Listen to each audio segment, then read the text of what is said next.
അപ്പോൾ STK അക്കാദമിയുടെ പുതിയ ക്ലാസ്സിലേക്ക് എല്ലാവർക്കും സ്വാഗതം. അപ്പോൾ ഇതുവരെ നമ്മൾ ഫസ്റ്റ് 2 ചാപ്റ്ററിലുള്ള തിയറി കാര്യങ്ങളൊക്കെ പറഞ്ഞു.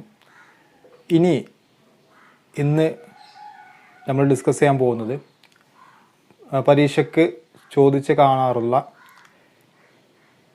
കഴിഞ്ഞ 2-3 വർഷത്തെ ചോദ്യ പേപ്പറിൽ കണ്ട ചില ചോദ്യങ്ങൾ അതെങ്ങനെ വളരെ എളുപ്പത്തിൽ ചെയ്യാം എന്നുള്ള കാര്യങ്ങളാണ് നോക്കുന്നത്. അതിൽപ്പെട്ട ഒന്നാണ് അക്കൗണ്ടിങ് ഇക്വേഷൻ.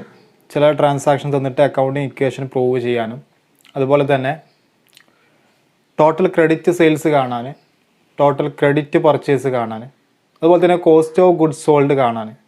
ഒരു 3 മാർക്കിൽ 4 മാർക്കിന് സ്ഥിരമായിട്ട് കഴിഞ്ഞ 3-4 വർഷത്തെ ക്വസ്റ്റ്യൻ പേപ്പർ പരിശോധിച്ച് നമുക്ക് മനസ്സിലാക്കാൻ പറ്റും. അപ്പോൾ അതെങ്ങനെ ചെയ്യാമെന്ന് നമുക്ക് നോക്കാം. അപ്പോൾ എല്ലാവരും ഒരിക്കൽ കൂടി വീട്ടിലേക്ക് സ്വാഗതം ചെയ്യുന്നു. അപ്പോൾ നമുക്ക് എങ്ങനെ അത് പ്രാക്ടിക്കലായിട്ട് ചെയ്യാമെന്നുള്ളത് നോക്കാം. ഓക്കെ, അപ്പോൾ നമുക്ക് ആദ്യം അക്കൗണ്ടിങ് ഇക്വേഷനിലേക്ക് പോകാം അല്ലേ. അക്കൗണ്ടിങ് ഇക്വേഷൻ നമുക്കറിയാം, നമ്മൾ അറിഞ്ഞിരിക്കേണ്ട ഏറ്റവും അടിസ്ഥാനപരമായിട്ടുള്ള കാര്യമാണ്. അക്കൗണ്ടൻസിയിൽ ഓരോ ഇടപാടുകൾ എഴുതി വെക്കുന്നതും നമ്മളെല്ലാ സ്റ്റേറ്റ്മെൻറ്റൊക്കെ ഉണ്ടാക്കുന്നതും ഇതിൻ്റെ അടിസ്ഥാനത്തിലാണ്. നമുക്കറിയാം അല്ലേ. ഇതിനെ ബാലൻസ് ഷീറ്റ് ഇക്വേഷൻ എന്ന പേരിലും അറിയപ്പെടുന്നുണ്ട് അക്കൗണ്ടിങ് ഇക്വേഷന്. ഓക്കെ, അപ്പോൾ എന്താണ് accounting equation? Asset is equal to equities. Asset is equal to equities, ഇതാണ് അക്കൗണ്ടിങ് ഇക്വേഷൻ. എന്താണ് അസറ്റ് എന്ന് പറഞ്ഞാൽ? ബിസിനസ്സിന് സ്വന്തമായിട്ടുള്ള സ്വത്തുക്കളിലെ പ്രോപ്പർട്ടീസ്, അതിന് നമ്മൾ എന്ത് പറയാം? അസറ്റ് എന്ന് പറയാം. ഇക്വിറ്റീസ് എന്ന് പറഞ്ഞാൽ എന്താ? ഈ സ്വത്തിന്മേലുള്ള അവകാശത്തെ സൂചിപ്പിക്കുന്നതാണ് എന്ത്? ഇക്വിറ്റീസ് എന്ന് പറഞ്ഞാൽ ക്ലൈം അഗെയിൻസ്റ്റ് ദി പ്രോപ്പർട്ടീസ്, അല്ലെങ്കിൽ claim against the asset of the business. ആ ബിസിനസ്സിൻ്റെ സ്വത്തിന്മേലുള്ള അവകാശത്തെയാണ് എന്ത് സൂചിപ്പിക്കുന്നത്? ഇക്വിറ്റീസ് എന്നതുകൊണ്ട് സൂചിപ്പിക്കുന്നത്. 2 തരത്തിലുള്ള ഇക്വിറ്റീസ് ഉണ്ട്. ഒന്ന് ക്രെഡിറ്റേഴ്സ് ഇക്വിറ്റീസ്, മറ്റൊന്ന് ഓണേഴ്സ് ഇക്വിറ്റീസ്. ക്രെഡിറ്റേഴ്സ് ഇക്വിറ്റീസ്, മറ്റൊന്ന് ഓണേഴ്സ് ഇക്വിറ്റീസ്. ക്രെഡിറ്റേഴ്സ് ഇക്വിറ്റീസിന് നമ്മൾ എന്ത് പറയുന്നത്? ലയബിലിറ്റി എന്ന് പറഞ്ഞത്. ക്രെഡിറ്റേഴ്സ് ഇക്വിറ്റീസിന് നമ്മൾ ലയബിലിറ്റി എന്ന് പറയുന്നത്, അഥവാ ലയബിലിറ്റി എന്ന് സൂചിപ്പിക്കുന്നത് ക്രെഡിറ്റേഴ്സ് ഇക്വിറ്റീസിനെയാണ്. അതുപോലെ തന്നെ ഓണേഴ്സ് ഇക്വിറ്റീസിനെ സൂചിപ്പിക്കണം എന്ത്? ക്യാപിറ്റൽ എന്ന് പറഞ്ഞത്. ഓണേഴ്സ് ഇക്വിറ്റീസിനെ സൂചിപ്പിക്കുന്നതാണ് ക്യാപിറ്റൽ. അപ്പോൾ നമുക്ക് എങ്ങനെ എഴുതാം ഈ ഇക്വിറ്റീസിന് പകരം? ഇക്വിറ്റി എന്ന് പറഞ്ഞാൽ ക്ലൈം അഗെയിൻസ്റ്റ് ദി അസറ്റ് എന്ന് പറഞ്ഞു അല്ലേ. അപ്പോൾ ആ ഇക്വിറ്റീസിൽ വരുന്നതാണ് എന്ത്? ക്രെഡിറ്റേഴ്സ് ഇക്വിറ്റീസ് അഥവാ ലയബിലിറ്റി. അതുപോലെ തന്നെ ഓണേഴ്സ് ഇക്വിറ്റീസ് അഥവാ ക്യാപിറ്റൽ. അതിൻ്റെ അർത്ഥം asset is equal to liability plus capital. ഇതാണ് എന്ത്? Accounting equation. Asset is equal to liability plus ക്യാപിറ്റലാണ് അക്കൗണ്ടിങ് ഇക്വേഷൻ. നമുക്ക് എല്ലാവർക്കും അറിയുന്നതാണ്. അതുകൊണ്ട് തന്നെ ഇനിയിപ്പോൾ ലയബിലിറ്റി എങ്ങനെ കണ്ടുപിടിക്കുക? അസറ്റിൽ നിന്ന് ക്യാപിറ്റൽ കുറച്ചാൽ ലയബിലിറ്റി കിട്ടും. അതുപോലെ തന്നെ ക്യാപിറ്റൽ കിട്ടണമെങ്കിൽ അസറ്റിൽ നിന്ന് ലയബിലിറ്റി കുറച്ചാൽ ക്യാപിറ്റലും കിട്ടും. ഓക്കെ, അപ്പോൾ ചുരുക്കി പറഞ്ഞാൽ ബിസിനസ്സിൽ എന്തൊരു ഇടപാട് സംഭവിച്ചാലും ഈ ഒരു ഇക്വേഷന് തുല്യമായിരിക്കും, അഥവാ അസറ്റിന് തുല്യമായിരിക്കും അവിടുത്തെ ലയബിലിറ്റീസ് അല്ലെങ്കിൽ അവിടുത്തെ ഇക്വിറ്റീസ് എന്നുള്ളതാണ് ഈ ഒരു ഇക്വേഷൻ പ്രകാരം പറയുന്നത്. അപ്പോൾ ചിലപ്പോൾ ഇത് എങ്ങനെയാണ് അക്കൗണ്ടിങ് ഇക്വേഷൻ പ്രൂവ് ചെയ്യാൻ എക്സാമിന് ചോദിക്കാറുണ്ട്. അപ്പോൾ എല്ലാവർക്കും അറിയുന്നതാണ്. അപ്പോൾ ചില ഒരു 1-2 അഡ്ജസ്റ്റ്മെൻറ്റ് വെച്ചിട്ട് 1-2 ട്രാൻസാക്ഷൻ വെച്ചിട്ട് മാത്രം ജസ്റ്റ് ഒന്ന് പരിചയപ്പെടുത്തുക എങ്ങനെയാണ് അക്കൗണ്ടിങ് ഇക്വേഷൻ പ്രൂവ് ചെയ്യുക എന്നുള്ളത്. ഓക്കെ, അപ്പോൾ ഇതാണ് നമ്മുടെ ചോദ്യം. അക്കൗണ്ടിങ് ഇക്വേഷൻ പ്രൂവ് ചെയ്യാനുള്ള ചെറിയൊരു ചോദ്യമാണ്, ജസ്റ്റ് ഒന്ന് പരിചയപ്പെടുത്താൻ വേണ്ടി. Started business with ₹10,000. 10,000 രൂപ വെച്ചിട്ട് ബിസിനസ് സ്റ്റാർട്ട് ചെയ്തു. Purchased goods for cash ₹3,000. 3,000 രൂപേൻ്റെ സാധനങ്ങൾ ഗുഡ്സ് വാങ്ങി. പർച്ചേസ്ഡ് ഗുഡ്സ് ഓൺ ക്രെഡിറ്റ്, കടത്തിന് 3,000 രൂപ വിലയുള്ള സാധനങ്ങൾ കടത്തിന് വാങ്ങി. Then goods worth ₹20,000 sold for $30,000, of which 15,000 received in cash. അഥവാ 20,000 രൂപ മൂല്യമുള്ള ഗുഡ്സ് 30,000 രൂപക്ക് വിറ്റു. 20,000 രൂപ മൂല്യമുള്ള ഗുഡ്സ് 30,000 രൂപക്ക് വിറ്റു. ഓഫ് വിച്ച്, അതിൽ 15,000 received in cash. 30,000 രൂപ വിറ്റതിൽ 15,000 രൂപ ക്യാഷായിട്ട് കിട്ടി. അപ്പോൾ 20,000 രൂപയുടെ സാധനം 30,000 രൂപക്ക് വിറ്റു. അതുപോലെ തന്നെ ആ 30,000-ൽ 15,000 രൂപ ക്യാഷായിട്ട് കിട്ടുകയും ചെയ്തു. എങ്ങനെ ട്രീറ്റ് ചെയ്യാൻ നമുക്ക് നോക്കാം. അടുത്തത് sold goods costing ₹1,500 on credit for 2,000. അഥവാ 1,500 രൂപ വിലയുള്ള സാധനങ്ങൾ കടത്തിന് 2,000 രൂപക്ക് വിറ്റു. ഇതാണ് ജസ്റ്റ് ട്രാൻസാക്ഷൻ തന്നിട്ടുള്ളത്. ഇതെങ്ങനെയാണ് നമുക്ക് അക്കൗണ്ടിങ് ഇക്വേഷൻ അപ്ലൈ ചെയ്തിട്ട് ചെയ്യാം എന്നുള്ളതാണ് അറിയുന്ന കാര്യങ്ങളാണ്. അപ്പോൾ ജസ്റ്റ് നമുക്ക് നോക്കാം അല്ലേ, എങ്ങനെയാണിത് അക്കൗണ്ടിങ് ഇക്വേഷൻ അപ്ലൈ ചെയ്തിട്ട് നോക്കാം. ഓക്കെ, അപ്പോൾ നമുക്ക് ഇങ്ങനെയാണ് ഇത് ചെയ്യുക. ഒന്നാമത്തെ ട്രാൻസാക്ഷൻ നമുക്കറിയാം, സ്റ്റാർട്ടഡ് ബിസിനസ് വിത്ത് 10,000 റുപ്പീസ് അല്ലേ. അപ്പോൾ അതിൽ നമുക്കറിയാം ക്യാഷും ക്യാപിറ്റലാണ് വരിക. ക്യാഷ് അസറ്റാണ്, സോ 10,000 റുപ്പീസ് കൂടെ എഴുതി. ദെൻ ക്യാപിറ്റൽ 10,000 റുപ്പീസ് എഴുതി. ദെൻ അടുത്തത് പർച്ചേസ്ഡ് ഗുഡ്സ് റുപ്പീസ് 3,000, 3,000 രൂപ വിലയുള്ള സാധനങ്ങൾ വാങ്ങി. സാധനങ്ങൾ വാങ്ങുമ്പോൾ എന്ത് ചെയ്യും, സ്റ്റോക്ക് ഇൻക്രീസ് ചെയ്യും. അതുപോലെ തന്നെ ക്യാഷിനായതുകൊണ്ട് ക്യാഷ് കുറയും. സ്റ്റോക്കും ക്യാഷ് രണ്ടും അസറ്റാണല്ലോ, അപ്പോൾ ഒരു അസറ്റ് കൂടുന്ന ഒരു അസറ്റ് കുറയുന്നു. So plus 3,000 സ്റ്റോക്കിൻ്റെത്. ദെൻ അതുപോലെ തന്നെ മൈനസ് 3,000 അഥവാ ക്യാഷ് കുറയുന്നു. ഒക്കെ ഒരേ ഇതിലാണ് കാണിച്ചിട്ടുള്ളത്. അസറ്റ് എന്നൊരൊറ്റ കാറ്റഗറി ആയിട്ടാണ് കാണിച്ചിട്ടുള്ളൂ. ഓക്കെ, അപ്പോൾ നമുക്ക് ഇവിടെ 10,000 ആൾറെഡി ഉണ്ടായിരുന്നു. അതിലേക്ക് 3,000 പ്ലസ് ചെയ്താൽ 13,000 ആയി. വീണ്ടും അതിൽ നിന്ന് ക്യാഷിൻ്റെ 3,000 കുറച്ചാൽ വീണ്ടും ഇവിടെ 10,000 ആയി. ഇപ്പുറത്ത് അതുപോലെ തന്നെ 10,000 മാറ്റമൊന്നുമില്ല. അടുത്ത മൂന്നാമത്തെ പർച്ചേസ്ഡ് ഗുഡ്സ് ഓൺ ക്രെഡിറ്റ് 3,000, 3,000 രൂപയുടെ സാധനങ്ങൾ വാങ്ങി. ഇവിടെ ക്രെഡിറ്റിനാണ് വാങ്ങിയിട്ടുള്ളത്. അപ്പോൾ പർച്ചേസ് ചെയ്യുമ്പോൾ സ്റ്റോക്ക് കൂടും. അസറ്റ് 3,000 പ്ലസ് 3,000 ഉണ്ട്. ദെൻ ക്രെഡിറ്റിനായതുകൊണ്ട് പുതിയ ലയബിലിറ്റി അവിടെ വരികയാണ്. നമ്മൾ അങ്ങോട്ട് ക്യാഷ് കൊടുക്കാണ്ട് അതുകൊണ്ട് പുതിയൊരു ലയബിലിറ്റി ഉണ്ടാവുകയാണ്. അങ്ങനെ 3,000 ലയബിലിറ്റി അഥവാ ക്രെഡിറ്ററായിട്ട്, ക്രെഡിറ്ററിൻ്റെ താഴെ 3,000. ഓക്കെ, ദെൻ ആ ഒരു സമയം കഴിയുമ്പോൾ അതിന് ബാലൻസ് ഇവിടെ 13,000, ഇവിടെയും 13,000 തന്നെയാണ് വരുന്നത്. ഇതിനടുത്ത് നാലാമത് നോക്കൂ, goods worth rupees 20,000 sold rupees 30,000 and of which 15,000 received in cash. 20,000 രൂപ വിലയുള്ള സാധനങ്ങൾ 30,000 രൂപക്ക് വിറ്റു അല്ലേ. അതിൽ 15,000 രൂപ ക്യാഷായിട്ട് ലഭിക്കുകയും ചെയ്തു. നമ്മൾ ആദ്യം 20,000 രൂപ വിലയുള്ള സാധനങ്ങൾ വിറ്റു എന്ന് പറയുമ്പോൾ തന്നെ 20,000 രൂപയുടെ സ്റ്റോക്ക് അവിടെ കുറയുന്നു. സോ മൈനസ് 20,000 കൊടുക്കുന്നത് സ്റ്റോക്ക് കുറഞ്ഞതായിട്ടാണ് കാണിക്കുന്നത്. ദെൻ അതോടൊപ്പം 20,000 സാധനം 30,000 രൂപക്കാണ് വിറ്റത്. 30,000, 10,000 പ്രോഫിറ്റ് ഉണ്ട്. പ്രോഫിറ്റ് വരുവാനത് ക്യാപിറ്റലിനോട് കൂടി ആഡ് ചെയ്യും, അഥവാ ഓണർക്ക് അവകാശപ്പെട്ടതാണ്. ആ 10,000 നമ്മളിവിടെ കാണിക്കുന്നു. ആ 10,000 ആണിത് കാണിച്ചിട്ടുള്ളത്. ദെൻ ഈ 30,000 കിട്ടുന്നതിൽ തന്നെ, അല്ലെങ്കിൽ 30,000 കിട്ടാനുള്ളതിൽ 15,000 ക്യാഷായിട്ട് കിട്ടിയിട്ടുണ്ട്. ക്യാഷായിട്ട് കിട്ടിയെന്ന് പറഞ്ഞാൽ ക്യാഷാണ് അസറ്റാണ്. 15,000 രൂപയുടെ ക്യാഷ് എന്ന അസറ്റ് കൂടുന്നു. സോ പ്ലസ് 15,000 ക്യാഷായിട്ട് ലഭിച്ചിട്ടുണ്ട്. ദെൻ ബാക്കി 15,000 ഇനിയും കിട്ടാനുണ്ട് എൻ്റെ അർത്ഥം. 30,000-ൽ 15,000 ക്യാഷായിട്ട് കിട്ടിയാൽ ബാക്കി 15,000 കിട്ടാനുണ്ട്. കിട്ടാനുള്ള തുക എന്ന് പറഞ്ഞാൽ ഡെപ്റ്ററാണ് അല്ലേ. അതും എന്താണ്, ഒരു അസറ്റാണ്. കിട്ടാനുള്ള തുക എന്ന് പറഞ്ഞാൽ ഡെപ്റ്ററാണ്. ഡെപ്റ്റർ ഒരു അസറ്റാണ്. So plus 15,000 debtor. ഓക്കെ, അങ്ങനെയാണ് ഇതിൻ്റെ ട്രീറ്റ്മെൻറ്റ് വരുന്നത്. അപ്പോൾ 20,000 സ്റ്റോക്ക് കുറഞ്ഞു, 15,000 ക്യാഷായിട്ട് കിട്ടി, ഇനി 15,000 ഡെപ്റ്ററായിട്ട് കിട്ടാനുണ്ട്, അതും ഇവിടെ കാണിച്ചു. അതോടൊപ്പം തന്നെ 20,000 രൂപയുടെ അസറ്റ്, 20,000 രൂപയുടെ ഗുഡ്സ് 30,000 രൂപയ്ക്ക് വിറ്റപ്പോൾ 10,000 പ്രോഫിറ്റ് ഉണ്ട്. ആ 10,000 ഇവിടെ കാണിച്ചു. Last one, sold goods costing 1,500 on credit for 2,000. 1,500 രൂപ വിലയുള്ള സാധനങ്ങൾ 2,000 രൂപയ്ക്ക് വിറ്റു എന്നുള്ളതാണ് പറഞ്ഞിട്ടുള്ളത്. അപ്പോൾ നമുക്കറിയാം 1,500 രൂപയുടെ സ്റ്റോക്ക് അവിടെ കുറയും. സ്റ്റോക്ക് ഒരു അസറ്റാണ്. So minus 1,500. അതോടൊപ്പം തന്നെ 2,000 രൂപയ്ക്ക് വിറ്റു എന്ന് പറയുമ്പോൾ ക്രെഡിറ്റിനാണെന്ന് പറയുന്നുണ്ട്. അപ്പോൾ ഇങ്ങോട്ട് കിട്ടാൻ, ക്യാഷ് ഇങ്ങോട്ട് കിട്ടാനുണ്ട് എന്ന് പറയുമ്പോൾ ഡെപ്റ്ററാണ്. So 2,000 debtor plus 2,500 plus 2,000 debtor add ചെയ്യുന്നു. ഓക്കെ, 1,500 രൂപയുടെ സാധനം 2,000 വിറ്റു എന്ന് പറയുമ്പോൾ അവിടെ 500 എന്തുണ്ട്, പ്രോഫിറ്റ് ഉണ്ട്. അത് നമ്മൾ ക്യാപിറ്റലിൻ്റെ താഴെ 500 കാണിച്ചു. അങ്ങനെ ലാസ്റ്റ് വരുമ്പോൾ രണ്ട് ഭാഗവും ഈക്വൽ ആയിട്ട് വരുന്നത് നമുക്ക് കാണാം അല്ലേ. അഥവാ അക്കൗണ്ട് ഇക്വേഷൻ പ്രകാരം നമ്മൾ ഏത് ട്രാൻസാക്ഷൻ പരിശോധിച്ചാലും asset will be equal to equity. That means asset will be equal to liability plus capital. അപ്പോൾ ഇങ്ങനെയാണ് അക്കൗണ്ട് ഇക്വേഷൻ ചെയ്യേണ്ടത്. ഓക്കെ, ഇനി നമുക്ക് അടുത്തതിലേക്ക് എങ്ങനെയാണ് കോസ്റ്റ് ഓഫ് ഗുഡ്സ് സോൾഡ് കാണാം എന്നുള്ളതിലേക്ക് പോവാം. ഓക്കെ, ഇപ്പോൾ അക്കൗണ്ടിങ് ഇക്വേഷൻ നമ്മൾ പറഞ്ഞു അല്ലേ. അതുപോലെ എക്സാമിന് സ്ഥിരമായിട്ട് ചോദിച്ച് കാണുന്ന ഒരു ചോദ്യമാണ് കോസ്റ്റ് ഓഫ് ഗുഡ്സ് സോൾഡ് കാണാൻ. കോസ്റ്റ് ഓഫ് ഗുഡ്സ് സോൾഡ് കാണാൻ, അതുപോലെ തന്നെ ഗ്രോസ് പ്രോഫിറ്റ് കാണാനും. നമുക്കറിയാം നമ്മൾ ഫൈനൽ അക്കൗണ്ട് ചെയ്യുമ്പോൾ ഓട്ടോമാറ്റിക്കലി നമ്മൾ ഈ ഒരു ഗ്രോസ് പ്രോഫിറ്റ് ഒക്കെ കാണുന്നുണ്ട്. പക്ഷേ 2 മാർക്കിൽ 3 മാർക്കിന് എങ്ങനെയാണ് കോസ്റ്റ് ഓഫ് ഗുഡ്സ് സോൾഡ് കാണുക, ഇക്വേഷൻ അപ്ലൈ ചെയ്തിട്ട് കാണുക എന്ന് ചോദിച്ചാൽ അതെങ്ങനെ കാണാം എന്നുള്ളതാണ് ഇനി നോക്കുന്നത്. ഓക്കെ, അപ്പോൾ കോസ്റ്റ് ഓഫ് ഗുഡ്സ് സോൾഡ് അഥവാ CGS, അതിൻ്റെ ഷോർട്ടാണ് CGS, cost of goods sold എന്നാണ് പറയുന്നത്. കോസ്റ്റ് ഓഫ് ഗുഡ്സ് സോൾഡ് കാണാനുള്ള ഇക്വേഷനാണ് OS അഥവാ opening stock plus NP net purchase plus DE direct expense minus closing stock. അപ്പോൾ കോസ്റ്റ് ഓഫ് ഗുഡ്സ് സോൾഡ് കാണാനുള്ള equation പഠിച്ചു കഴിഞ്ഞാൽ നമുക്ക് ഈസി ആയിട്ട് കാണാൻ പറ്റും. Opening stock plus net purchase plus direct expenses minus closing stock. ഒരു ഇക്വേഷൻ അപ്ലൈ ചെയ്ത് കഴിഞ്ഞാൽ നമുക്ക് എന്ത് ചെയ്യാൻ പറ്റും, കോസ്റ്റ് ഓഫ് ഗുഡ്സ് സോൾഡ് കാണാൻ പറ്റും. ഓക്കെ, അതല്ല സെയിൽസും ഗ്രോസ് പ്രോഫിറ്റ് നമുക്ക് തരികയാണെങ്കിൽ സെയിൽസിൽ നിന്ന് ഗ്രോസ് പ്രോഫിറ്റ് കുറച്ചാൽ എന്ത് കിട്ടും? കോസ്റ്റ് ഓഫ് ഗുഡ്സ് സോൾഡ് കിട്ടും. അത് ഈസി ആയിട്ട് നമുക്ക് കിട്ടും. പക്ഷെ അങ്ങനെ തരൂല. നമ്മൾ ഈ ഒരു ഇക്വേഷൻ അപ്ലൈ ചെയ്തിട്ട് തന്നെ കാണേണ്ടി വരും. കോസ്റ്റ് ഓഫ് ഗുഡ്സ് സോൾഡ് കാണാൻ ചോദിക്കുകയാണെങ്കിൽ നമുക്ക് ഈ ഇക്വേഷൻ അപ്ലൈ ചെയ്യേണ്ടി വരും. അപ്പോൾ ഈ opening stock, net profit, direct expenses, closing stock ഇത് ചോദ്യത്തിൽ കൃത്യമായിട്ട് തരും. ഓപ്പണിംഗ് സ്റ്റോക്ക് എന്ന് പറഞ്ഞാൽ സ്റ്റോക്ക് ഓൺ ഫസ്റ്റ്, അല്ലെ ആ ഒരു മാസത്തിൻ്റെ അല്ലെങ്കിൽ വർഷത്തിൻ്റെ തുടക്കത്തിൽ തരുന്ന stock opening stock. Closing stock ആ വർഷത്തിൻ്റെ അവസാനത്തിൽ തരുന്ന സ്റ്റോക്കാണ് closing stock.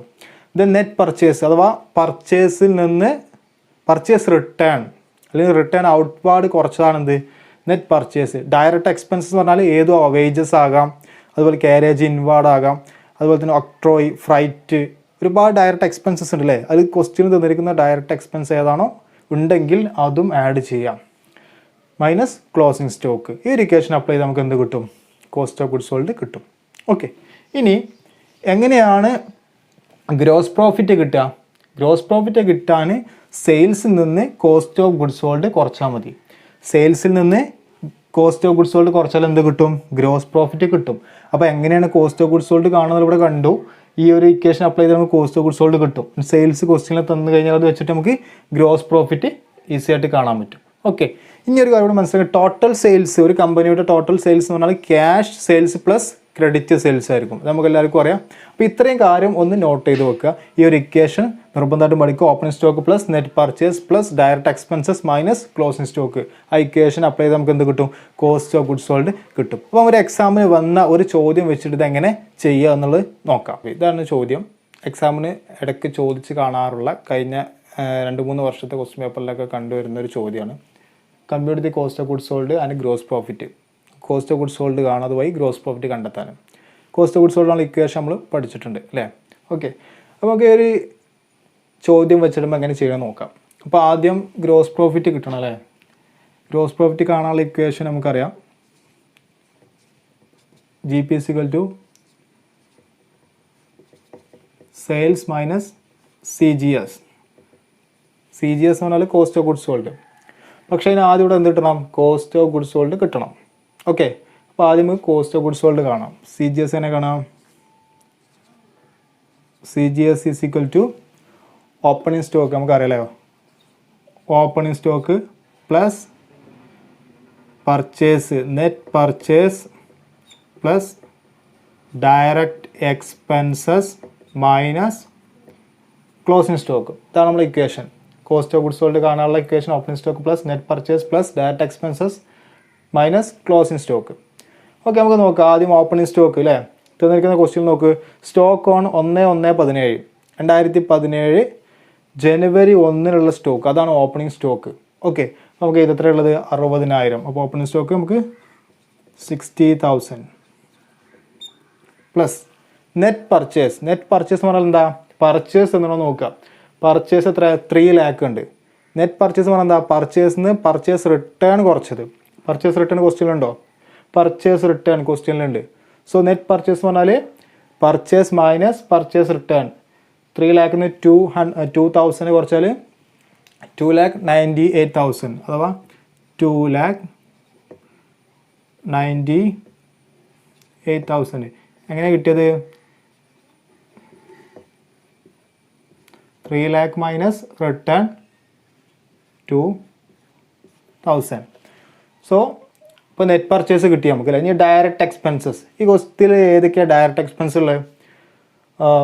Wages direct expense ആണ്. കാരേജ് ഇൻവാർഡ് ഡയറക്റ്റ് എക്സ്പെൻസ് ആണ്. സാലറി ഡയറക്റ്റ് എക്സ്പെൻസ് ആണോ? സാലറി ഇൻഡയറക്റ്റ് എക്സ്പെൻസ് ആണ് അല്ലേ? അപ്പോൾ ഡയറക്റ്റ് എക്സ്പെൻസ് ഏതൊക്കെയുണ്ട്? വേജസും ഉണ്ട്, കാരേജ് ഇൻവാർഡ്സും ഉണ്ട്. Wages 50,000, carriage inwards 10,000, total 60,000. Direct expense total താഴെ ഇരുന്ന് ടോട്ടൽ ഡയറക്റ്റ് എക്സ്പെൻസ് 60,000. വേജസും അതുപോലെ തന്നെ കാരേജ് ഇൻവാർഡും ആഡ് ചെയ്തതാണ് ഡയറക്റ്റ് എക്സ്പെൻസസ് എന്ന് പറയുന്നത്. Then minus closing stock. Closing stock എന്ന് പറഞ്ഞാൽ എന്താ? Stock on 31st December 2017. December 31 സ്റ്റോക്കാണ് എന്ത്? Closing stock. എത്രയാണ്? 80,000, 80,000. ഓക്കെ, ഈ ഒരു ഇക്വേഷൻ അപ്ലൈ ചെയ്ത് നമുക്ക് എന്ത് കിട്ടും? കോസ്റ്റ് ഓഫ് ഗുഡ്സ് സോൾഡ് കിട്ടും. എങ്ങനെയാണ് ആഡ് ചെയ്ത് നോക്കുക അല്ലേ? 2,98,000 പ്ലസ് 60,000 എത്ര ഉണ്ടാവും? 3,58,000. ദെൻ അതിലേക്ക് 60,000 കൂടി ആഡ് ചെയ്ത് എത്ര ഉണ്ടാവും? 4,18,000 അല്ലേ? 4,18,000 ഉണ്ടാവും. അതിൽ നിന്ന് 80,000 കുറച്ച് കഴിഞ്ഞാൽ നമുക്ക് കിട്ടുന്ന ഉത്തരം എത്ര ഉണ്ടാവും? 3,38,000.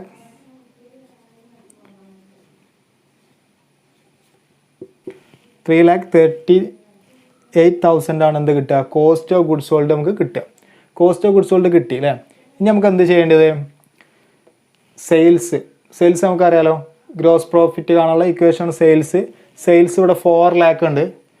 അതിൽ നിന്ന് സെയിൽസ് റിട്ടേൺ കുറക്കണം. അപ്പോൾ സെയിൽസ് നമുക്കറിയാമോ, ഈ ഇക്വേഷൻ അപ്ലൈ ചെയ്ത് GP is equal to sales എത്ര? 4 lakh അല്ലേ?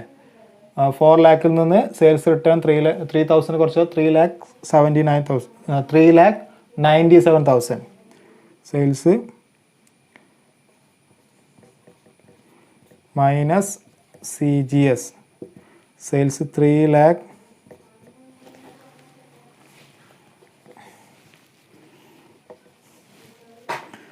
സെയിൽസ് 3,97,000 ബ്രാക്കറ്റിൽ കൊടുക്കുക. എങ്ങനെ കിട്ടിയത്?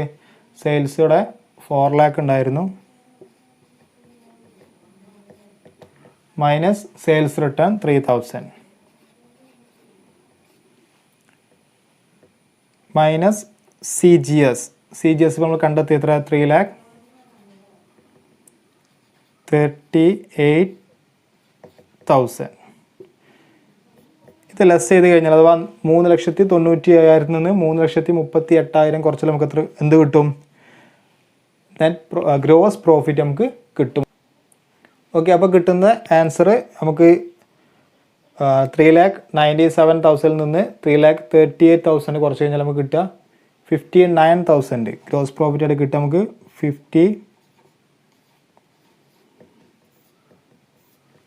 59,000 നമുക്ക് ഗ്രോസ് പ്രോഫിറ്റ് കിട്ടും. അപ്പോൾ ഇങ്ങനെയാണ് ഇത് ചെയ്യേണ്ടത്. അപ്പോൾ ആദ്യം നമ്മൾ എന്ത് ചെയ്യണം? കോസ്റ്റ് ഓഫ് ഗുഡ്സ് സോൾഡ് കാണാനുള്ള ഇക്വേഷൻ നമുക്കറിയാം. Opening stock plus net purchase plus direct expenses minus closing stock. ആ ഇക്വേഷൻ അപ്ലൈ ചെയ്ത് കോസ്റ്റ് ഓഫ് ഗുഡ്സ് സോൾഡ് കാണാം. അതിനുശേഷം നമുക്ക് എന്ത് ചെയ്യാം? സെയിൽസിൽ നിന്ന് റിട്ടേൺ കുറച്ചാൽ നെറ്റ് സെയിൽസ് കിട്ടും. Net sales minus cost of goods sold ആണ് എന്ത്? ഗ്രോസ് പ്രോഫിറ്റ് എന്ന് പറയുന്നത്. ഓക്കെ, അപ്പോൾ ഇങ്ങനെയാണ് കോസ്റ്റ് ഓഫ് ഗുഡ്സ് സോൾഡും അതുവഴി ഗ്രോസ് പ്രോഫിറ്റും കാണേണ്ടത്. ഓക്കെ, ഇനി നമുക്ക് ഈ എക്സാമിന് സ്ഥിരമായിട്ട് ചോദിക്കുന്ന ഒരു ചോദ്യമാണ് ക്രെഡിറ്റ് സെയിൽസ് കണ്ടെത്താൻ, അതുപോലെ തന്നെ ക്രെഡിറ്റ് പർച്ചേസ് കണ്ടെത്താൻ. അപ്പോൾ ക്രെഡിറ്റ് സെയിൽസ് കണ്ടെത്താൻ നമുക്ക് ടോട്ടൽ ഡെപ്റ്റേഴ്സ് അക്കൗണ്ട് ഉണ്ടാക്കാം. അതുപോലെ തന്നെ ക്രെഡിറ്റ് പർച്ചേസ് കണ്ടെത്താൻ വേണ്ടി ടോട്ടൽ ക്രെഡിറ്റേഴ്സ് അക്കൗണ്ടും ഉണ്ടാക്കാം. ഇത് രണ്ട് അക്കൗണ്ടിൻ്റെയും ഫോർമാറ്റാണ് ഇതിൽ തന്നിരിക്കുന്നത്. ആദ്യം ടോട്ടൽ ഡെപ്റ്റേഴ്സ് അക്കൗണ്ടിനെ കുറിച്ച് പരിചയപ്പെടാം. ഡെപ്റ്റർ എന്ന് പറഞ്ഞാൽ ബിസിനസ് സ്ഥാപനത്തെ സംബന്ധിച്ചിടത്തോളം ഇങ്ങോട്ട് പണം തരാനുള്ള ടീമാണ്. അതുകൊണ്ട് തന്നെ നമ്മളതിനെ അസറ്റായിട്ടാണ് ട്രീറ്റ് ചെയ്യുന്നത്.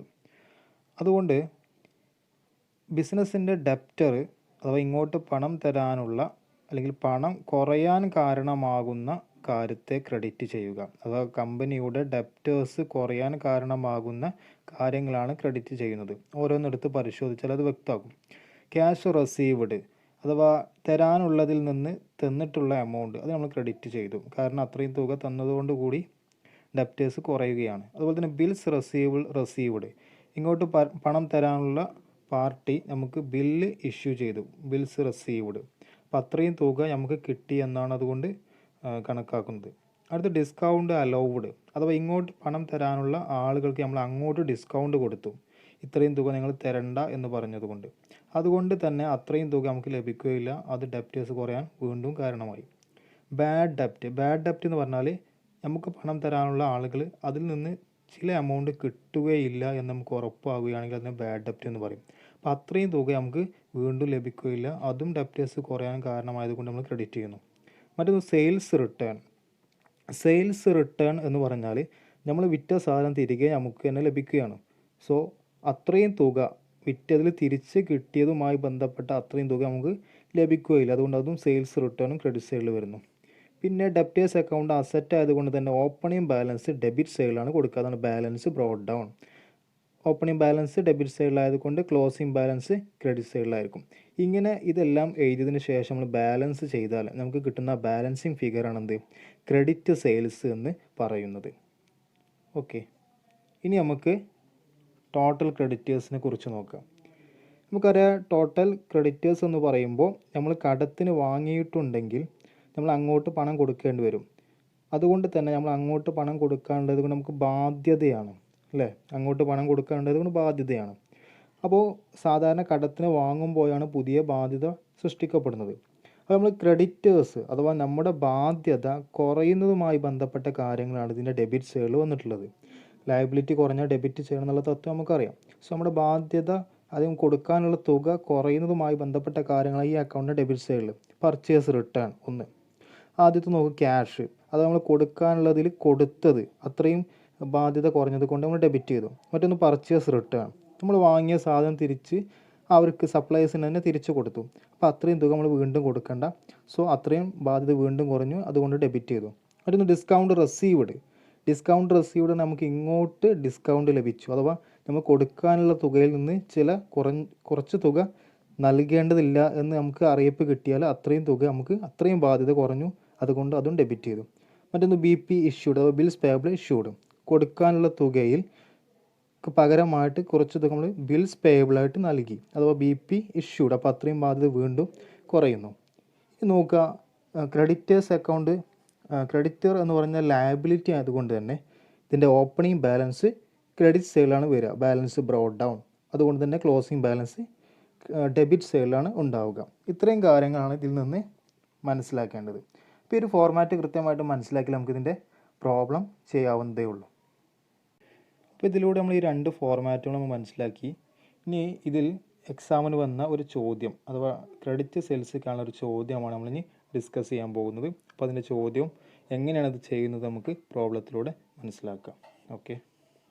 ഓക്കെ, ഇതാണ് നമ്മൾ ചോദ്യം നമ്മോട് പറഞ്ഞിട്ടുള്ളത്. Find out the amount of credit sales. Credit സെയിൽസിൻ്റെ എമൗണ്ട് കണ്ടെത്താനാണ് പറഞ്ഞിട്ടുള്ളത്. ഇത് കഴിഞ്ഞ എക്സാമിന് ചോദിച്ചൊരു ചോദ്യം കൂടിയാണ്. അപ്പോൾ വളരെ ഈസി ആയിട്ട് ചെയ്യാൻ പറ്റും. ക്രെഡിറ്റ് സെയിൽസ് അഥവാ സ്ഥാപനം കടത്തിന് വിൽക്കുമ്പോഴാണ് ക്രെഡിറ്റ് സെയിൽസ് ഉണ്ടാവും അല്ലേ. അതിൻ്റെ അർത്ഥം നമുക്ക് പണം തരാനുള്ള പാർട്ടി, അവരെ നമ്മൾ വിളിക്കുന്ന പേരെന്താ, ഡെപ്റ്റർ എന്നാണ്. കടത്തിന് സാധനങ്ങൾ വിൽക്കുമ്പോൾ നമുക്ക് ഇങ്ങോട്ട് പണം തരാനുണ്ട് അല്ലേ. ഇങ്ങോട്ട് പണം തരാനുള്ള പാർട്ടിയെ നമ്മൾ വിളിക്കുന്ന പേരെന്താ, ഡെപ്റ്റേഴ്സ് എന്നാണ്. ഡെപ്റ്റേഴ്സ് അല്ലേ, നമുക്ക് ഇങ്ങോട്ട് പണം തരാനുള്ള ടീമാണ് ഡെപ്റ്റേഴ്സ്. സോ ക്രെഡിറ്റ് സെയിൽസ് കണ്ടെത്താൻ ഡെപ്റ്റേഴ്സ് അക്കൗണ്ട് ഉണ്ടാക്കി കഴിഞ്ഞാൽ നമുക്ക് എന്ത് ചെയ്യാൻ പറ്റും, ക്രെഡിറ്റ് സെയിൽസ് കണ്ടെത്താൻ പറ്റും. ഡെപ്റ്റേഴ്സ് അക്കൗണ്ട് അതിൻ്റെ ഫോർമാറ്റ് നമ്മൾ കണ്ടു കാണും അല്ലേ. ആ ഫോർമാറ്റ് കൃത്യമായിട്ട് പറയുന്നുണ്ട് ഓരോ കാര്യങ്ങളും. അപ്പോൾ അത് വെച്ചിട്ട് ഈ ഒരു ചോദ്യം വെച്ചിട്ട് നമുക്ക് ഡെപ്റ്റേഴ്സ് അക്കൗണ്ട് വളരെ ഈസി ആയിട്ട് ചെയ്യാൻ പറ്റും. ഡെപ്റ്റേഴ്സ് അക്കൗണ്ട് രണ്ട് സൈഡ് ഉണ്ടാവില്ല. നമുക്ക് എങ്ങനെ ഈ ക്വസ്റ്റ്യൻ ഇതിലേക്ക് ചെയ്യാൻ നോക്കാം. ആദ്യം നമ്മൾ ചെയ്യേണ്ടത് opening balance then closing balance അല്ലേ. Opening balance debtors as on 1/1/2016 40,000 അല്ലേ ഓപ്പണിംഗ് ബാലൻസ് ഉണ്ട്. അപ്പോൾ ഓപ്പണിംഗ് ബാലൻസ് ഡെപ്റ്റേഴ്സ് അക്കൗണ്ടിൻ്റെ ഓപ്പണിംഗ് ബാലൻസ് എവിടെ എഴുതാം, ഡെബിറ്റ് സൈഡിലാണ് എഴുതാം. ഫോർമാറ്റിൽ നിങ്ങൾ കണ്ടിട്ടുണ്ടാവും അല്ലേ. നമുക്ക് എഴുതാം ബാലൻസ്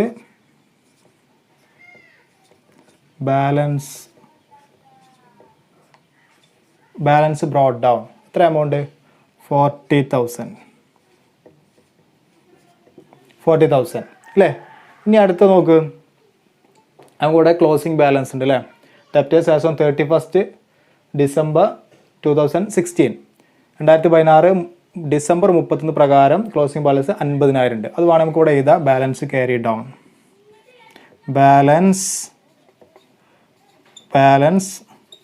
ക്യാരി ഡൗൺ എത്രയുള്ളത്, balance carry down 50,000.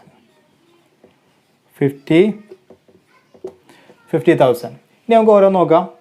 Cash received from debtors അതിനർത്ഥം നമുക്ക് തരാനുള്ള ടീമാണ് ഡെപ്റ്റേഴ്സ് അല്ലേ. അവരിൽ നിന്ന് ക്യാഷ് നമുക്ക് കിട്ടിയെന്ന് പറയുമ്പോൾ അത്രയും ഡെപ്റ്റേഴ്സ് നമുക്ക് കുറഞ്ഞു അല്ലേ.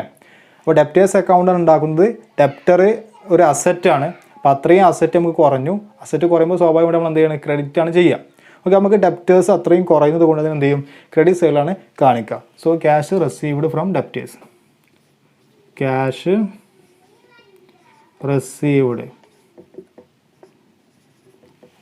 റിസീവ്ഡ് എത്രയാ, 60,000. ഇനി അടുത്ത് നോക്കും ബാഡ് ഡെപ്റ്റ് എന്ന് പറഞ്ഞാൽ എന്താ, നമുക്ക് തരാനുള്ള ഡെപ്റ്റേഴ്സിൽ നിന്ന് കുറച്ച് തുക കിട്ടൂല എന്ന് വരികയാണ്. അത്രയും തുക നമുക്ക് കിട്ടാതെ വരികയാണ്. അപ്പോൾ നമുക്ക് വീണ്ടും അവിടെ ഡെപ്റ്റർ കുറയാണ് അല്ലേ.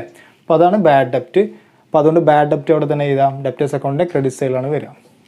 ബാഡ് ഡെപ്റ്റ്.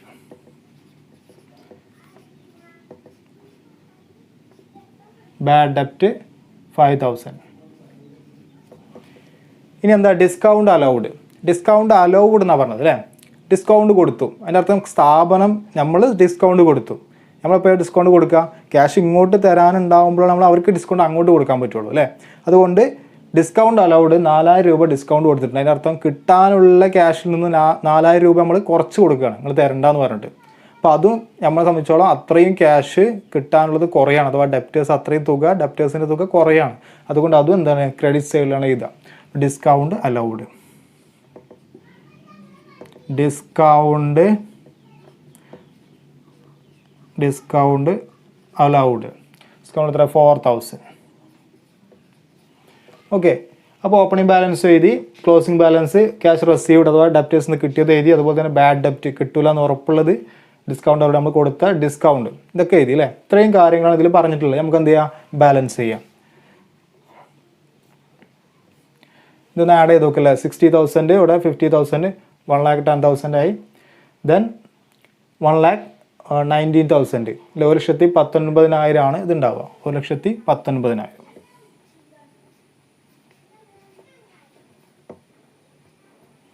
അപ്പോൾ നമ്മളിത് ഈ ഒരു ഭാഗത്തേക്ക് കൊണ്ടുവരികയാണ്. 1,19,000. ഇവിടെ എത്രയുണ്ട്, 40,000 ആൾറെഡി ഇവിടെ ഉണ്ട് അല്ലേ, 40,000 ഉണ്ട്. അപ്പോൾ 1,19,000 നിന്ന് 40,000 പോയാൽ എത്ര ഉണ്ടാവും, 79,000 ഉണ്ടാവും അല്ലേ. 79,000. ഈ ഒരു 79,000 ആണ് നമുക്കിവിടെ ബാലൻസ് എന്നുള്ളത്. ഈ ഒരു എമൗണ്ട് ആണ് എന്ത്, ക്രെഡിറ്റ് സെയിൽസിൻ്റെ എമൗണ്ട്, അഥവാ നമുക്ക് ഇനിയും കിട്ടാനുള്ള തുക, അല്ലെങ്കിൽ നമുക്ക് ക്രെഡിറ്റ് എത്രയാണോ കടത്തിന് വിറ്റത് അതിൻ്റെ ആക്ച്വൽ എമൗണ്ട് ഇനിയും നമുക്ക് റെസീവബിൾ ആയുള്ള കിട്ടാനുള്ള തുകയാണ് ഈ കാണിക്കുന്നത്. ഈ ഒരു തുകയാണ്, ഇതാണ് എന്ത്, ക്രെഡിറ്റ് സെയിൽസ് ആയിട്ട് വരുന്നത്. Credit sales.